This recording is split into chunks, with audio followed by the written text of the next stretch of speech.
Do you ever feel like life is slipping through your fingers, right? There are some days where you're scrolling, you're binge watching Netflix or porn or random Instagram videos, and you're like, just one more. I just need to go through one more reel, and then I'm gonna be content because it feels good and I don't have to worry about any other responsibility in my life because I am so excited to see what can get my attention next.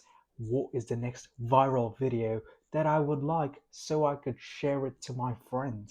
Isn't that fucking exciting? I get you there because I do something similar too, but this is where I'll ask you a question. Don't you feel like there is a voice in your head in that very moment? That voice is not powerful, but it still tells you something down the lines of, wait a second, I think there is much more of a better thing that I could do rather than indulging into this bullshit, right? What is that voice trying to say? Catch that and just sit with it. Because it's important for you to recognize that very voice. And this is where, when you sit with that voice and when you dissect what it is trying to say in a deeper meaning, you will recognize that every time you avoid responsibility, you are trying to enter this reality of being safe by indulging into the things that don't test your character, that don't test your comfort zone, right? So you decide to watch that Instagram video or binge watch it because you feel safe and you don't have to have any responsibility while you are doing that act. Whereas for you to put down that phone and pick up whatever you're supposed to do, whether it is in terms of your job or your workout, there is more resistance to it and you don't feel safe, you don't feel comfortable. That's the issue. And every time you avoid your responsibilities, it pulls you into deeper chaos, which would potentially, in this case, result in binge watching content, missing out on your sleep schedule, waking up late, groggy, and the cycle continues. And I'm no superhero. I actually did this 2 days ago. So trust me, it's a universal issue that we all are facing these days. And another issue is if you feel this meaninglessness in life because of these routines of distraction, know that this is not random. This is a signal that you have abandoned something deeper in your life, that you have failed to substitute for something much more meaningful. So, this is where I'd like to introduce you to a concept from a Vedic perspective or from the Hindu perspective. Don't click off the video by thinking that, oh, this is Hinduism. This doesn't belong to me because I am Christian or Hindu. Sorry, I'm Christian or Islamic or whatever religion that you are potentially following. No, this is more like a philosophy that comes from the Indian tradition, and the term here is called Dharma. Dharma in Vedic philosophy means your duty or your alignment with the order of the universe. So, what I'm trying to say here is whatever you are surrounded with, whether if it's your family members, if it's your co-workers, if it is you even consuming your content on Instagram, all of that is interconnected with who you are, with how you choose to respond, with how you choose to navigate in this reality.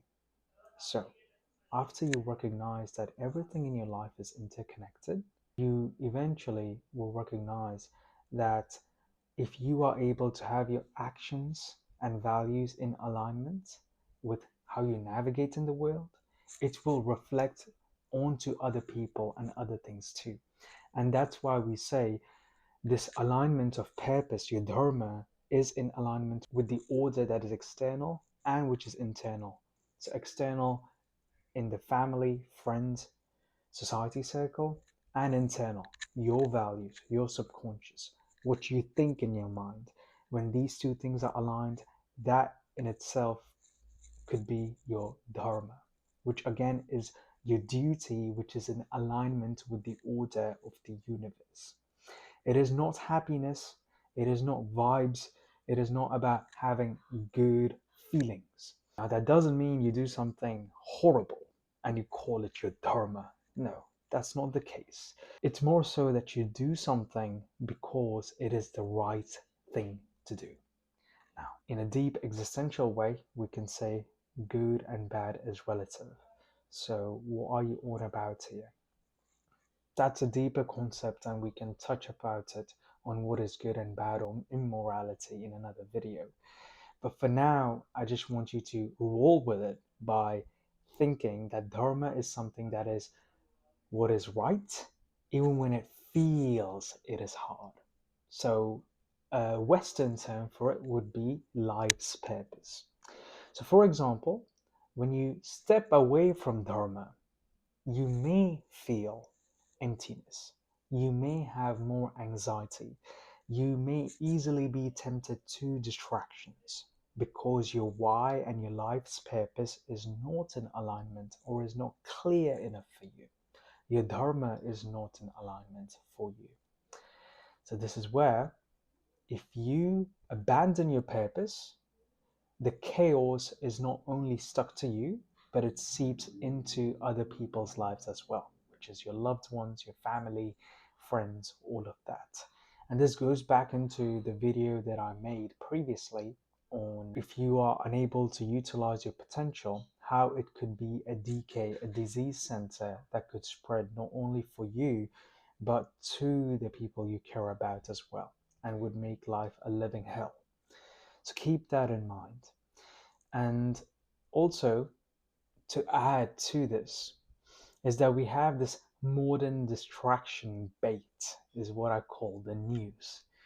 It's juicy, it's tempting, it's actually exciting. It does give you something to talk about. So if you're one of those people who doesn't like to gossip and are like, wait, I get to watch the news, I get to monitor the stock market, I get to see what's the new Epstein file that was released, so that I could chat about it with my friends and get their perspectives, or look at some random streamer reacting to those Epstein files, so it gives me a sense of purpose for that very moment of my life. Great, that's what I call modern distraction bait. This doesn't mean it's bad, it just means that it's distractive. And we live in an age where we are hyper informed, hyper stimulated, and underbuilt. What I mean by this, hyper informed externally, you scroll, you consume, but your inner built is underbuilt. There is no strong intrinsic motivation. There is no strong sense of why. There is no strong stability in your personality. So you're swayed by the news, you're swayed by the politics. So just keep that in mind. You might be wasting your time raging on these news and happenings in the world that is out there. A term that is popular these days is rage baiting, right? You may rage bait someone down the street and compliment them and then say, I was just kidding, it's a prank. But in your scenario, when you're consuming news, they're rage baiting, but they're not complimenting you and saying it's a prank. You still keep consuming the news, and your entire life becomes a rage bait success for these news outlets or for the algorithm, right? So if you are one of those people, which I can't blame you, right? The Epstein files is pretty curious to dive into. But if you're one of those people who is looking at it every single day, seeing who is the new celebrity or politician that is associated with it, and you end up doom scrolling about the wars and about the elections, about the conspiracy theories and Alex Jones and celebrity trials and all these kind of things, you're debating about who is good, who is bad, the billionaires, the presidents, all of this. You're caught up in this mess, but you fail to fix your own life, which is collapsing.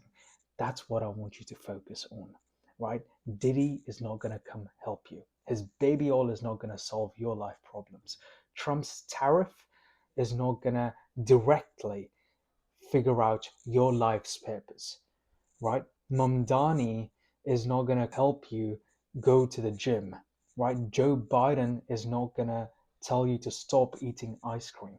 You have to take this stuff seriously. You can't be caught up in the external validation or distractions of what the celebrities or the great figures or not so great figures are distracting you away from you.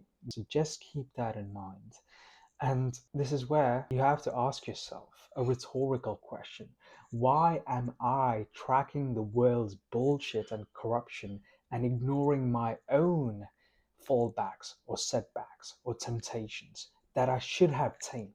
And if I did have tamed, I would have saved not only so much time, but I would also have saved my potential from being rotten away, right? So this is where it is important for you to recognize that yes, the news, I will consume it just to be informed, but I'm not going to overemphasize it into my life because I don't want to confuse attention of the news and replace it with lack of action in my life.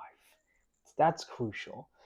And that's where you slowly pull yourself out of that rut into the consuming hedonistic treadmill, if that makes sense.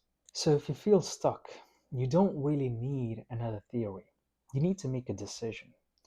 Nobody's coming to save you. I've already mentioned the celebrities, they're not going to come save you. Even this video is not going to come save you because I'll just be blabbing about the self help stuff. But ultimately, you need to pick your shit together and or get your shit together and go at it, right? So if you recognize that you are the problem, that's good news because it means that you yourself are the solution. There is nothing outside of your psyche that is going to come and guide you step by step. There could be exceptional cases dependent upon your karma on who is the right person that has to come to you to help you in your life.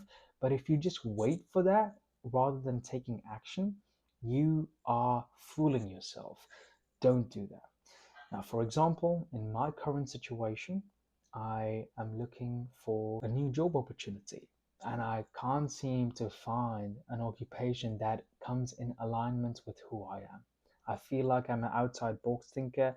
I feel like I have great ideas, but at the same time, I struggle with small work, monotonous work, right? So that's a struggle there. And I'm considering to do mental health counseling for my master's, but I don't know if that's the right path for me because it seems to be a little boring.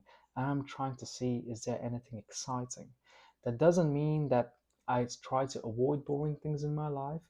It just means that I'm trying to see and navigate what's the right next step.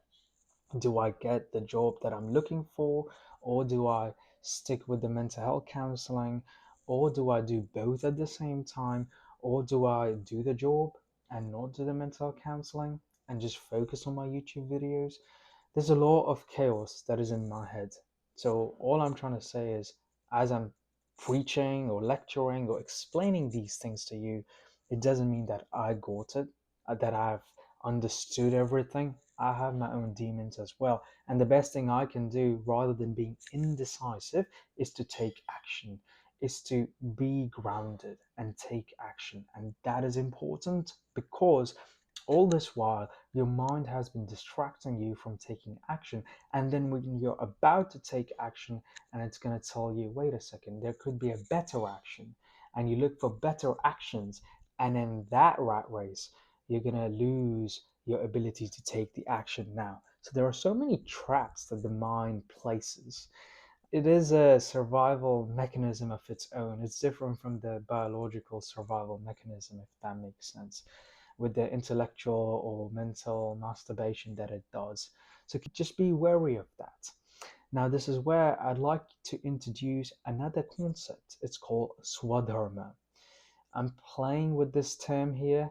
I'm not really sure if this is going to hit it. But see, Dharma is more like a universal law or right of order that is in alignment, right? It's more about the integrity, responsibility, truth, and discipline and contribution from the societal level and from the individual level, both aligning. So that's the significance of Dharma, whereas Swadharma, I would say, is more specific to your soul, to your potential, to your strengths. It's a specific duty. So I would think of it as your role in an organization, your role in your family, your personality type, your weaknesses that you have to come to terms with, because everybody has different strengths and weaknesses. Not all of us are the same. And this goes into the nature versus nurture debate as well. So we all are special in our own ways, right? So that's what I would say Swadharma is, where Dharma could be more of an alignment that is for the external world and for you both at the same time. And Swadharma is more specific to your soul. So in this sense, maybe our Dharma is to be in alignment with our values of righteousness, of purpose, of love, of God, or things as such. That is the Dharma, and I am choosing to be in alignment this way. Whereas Swadharma could be, I like to help people, you like to help people, but I like to help people by public speaking, by communicating ideas.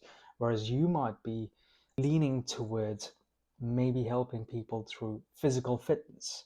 You want to be a personal trainer. That could be a Swadharma, which is more specific to your karmic patterns and your personality.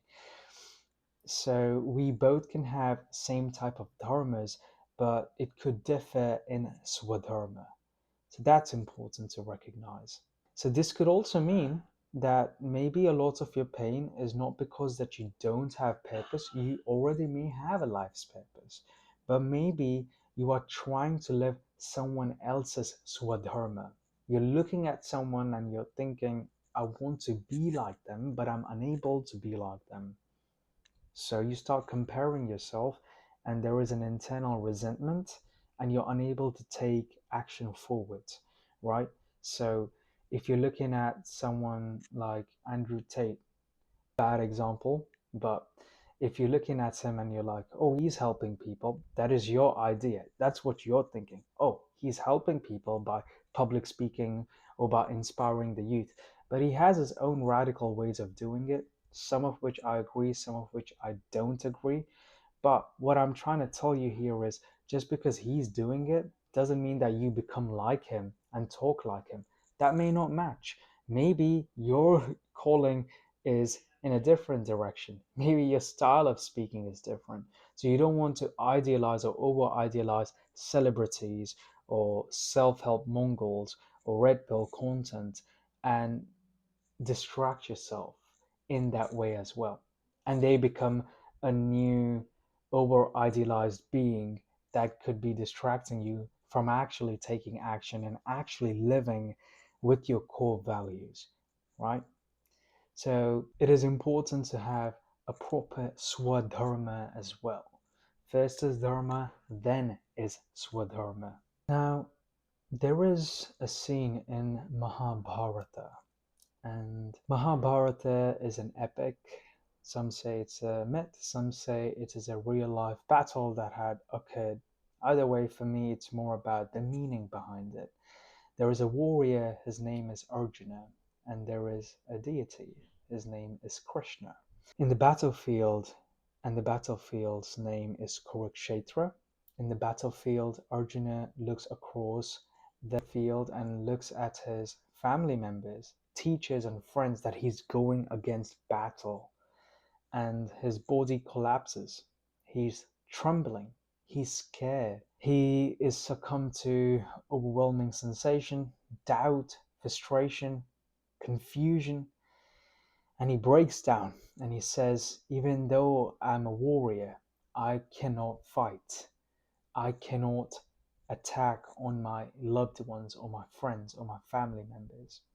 And that's because this is a war against his own family members, who in the story are the bad guys. And he's unable to go against them because he loves them.